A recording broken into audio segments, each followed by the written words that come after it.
Here's my M18 Milwaukee power planer and the drum that revolves with the blade, driven from this side and supported on this side by a bearing in that little cylindrical pocket that's part of this whole magnesium or aluminum casting. Actually, it's all part of the spec when this one goes up and down when you adjust the infeed.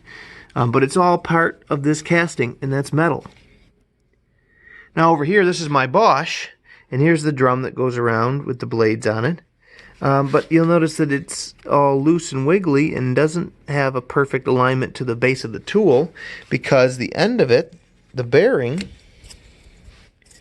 is captured in this pocket, but this piece of plastic is separate from the entire rest of the machine somehow.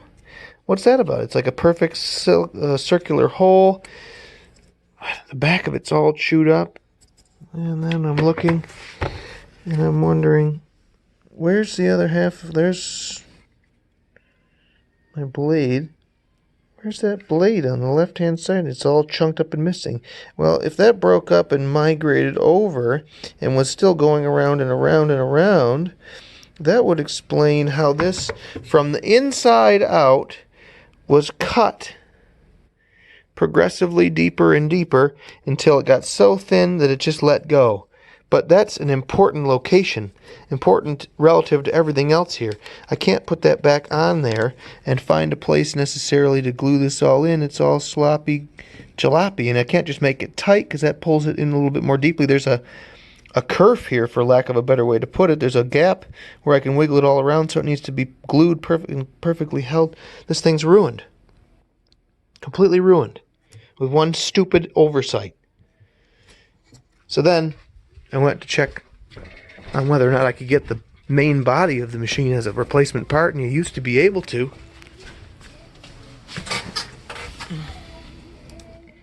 Here's the stack up. There's all the drum pieces. And they go right through that hole in the plastic.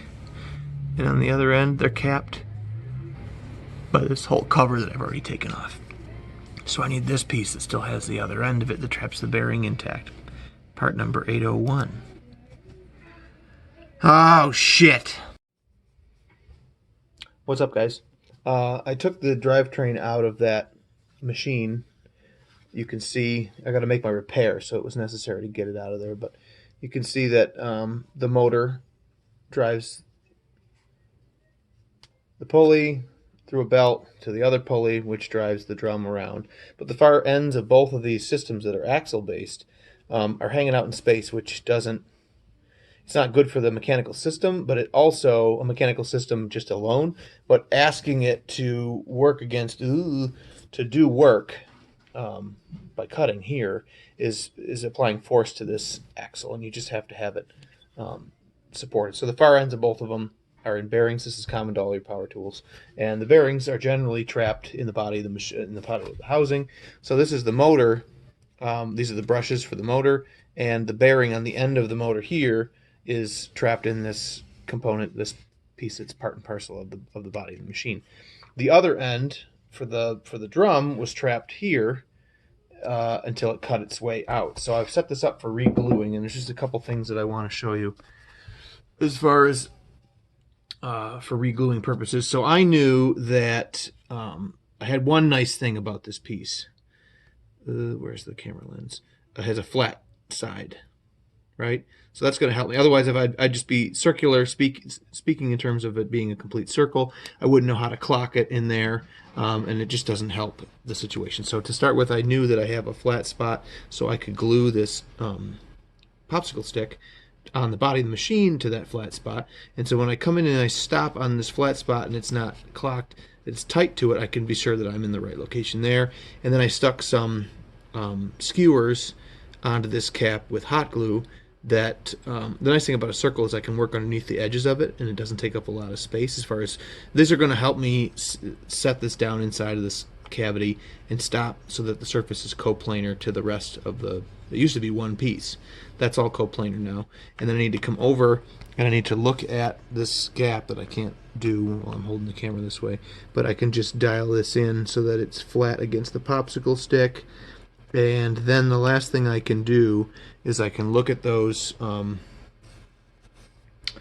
these areas here where the injection pins pushed this part when it was all one piece out of the mold. They're a complete circle. And I can manipulate this around so that by eye, I do my best to make the bottom edge of this thing tight to the popsicle stick.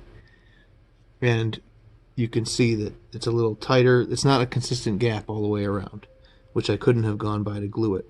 I need to make those ejector pin witnesses as perfectly circular as possible and be tight to this popsicle stick, and the skewers are holding it flat and coplanar, and this is all, you know, so that we can get it as perfectly aligned where it needs to be as possible.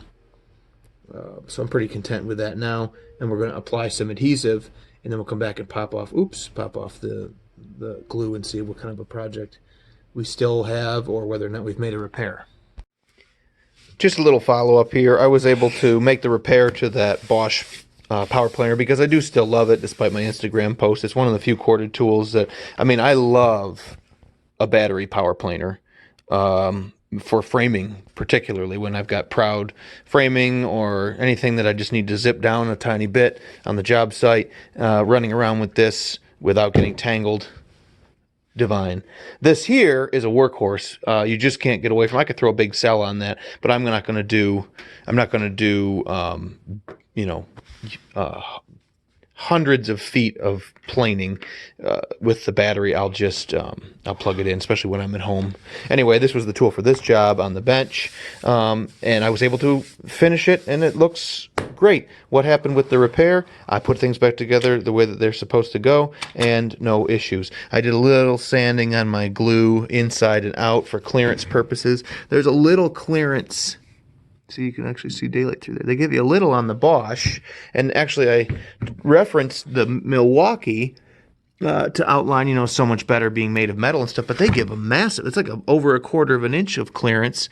I mean, that bearing might have been in this housing, the whole thing could have been squashed super tight, but they seemed really concerned that your blade or that trapped material at the end going around, you could get anything, a broken off nail if you should hit something made of metal or whatever, could get stuck and do many revolutions before the tool finally stops. Although that's something that I will say about the battery tool, has electric braking, so it stops almost immediately, where this free wheels for a while, which is another downfall in my opinion of 15 amp AC tools. Anyway, so they honestly did a better job overall here. They give you more clearance. It's really nice and open. It's all made of metal. The only thing that you'll find that irritates with something like this is it's nice to have the drivetrain hanging out to the, you know, the cut area on one side of the tool and almost nothing beyond the cut area on the other side of the tool for applications when you want to get tight close by something and this shit hanging out this side gets in the way. But Bosch really hasn't got you beat here because they have a brushed motor and it sticks out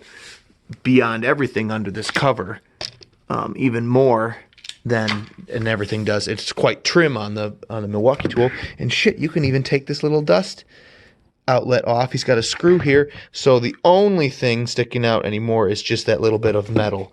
And I just think that physicality of this is just leagues ahead of that in the Bosch here. Although I run almost exclusively Milwaukee, I have a couple things in there, Bosch things, because it's my second favorite, I guess.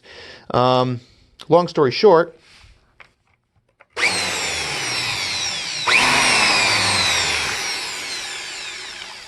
looks good, runs smooth, runs normal to the face of the shoe. This ought to hold up for a nice long time. All that's left is to pop the cover and stuff back over. Yeah, man, we're back and working. All it takes is one whole day to fix the tools so that you can make progress on the very next day. Isn't that cool? All right, thanks for watching. We'll see you.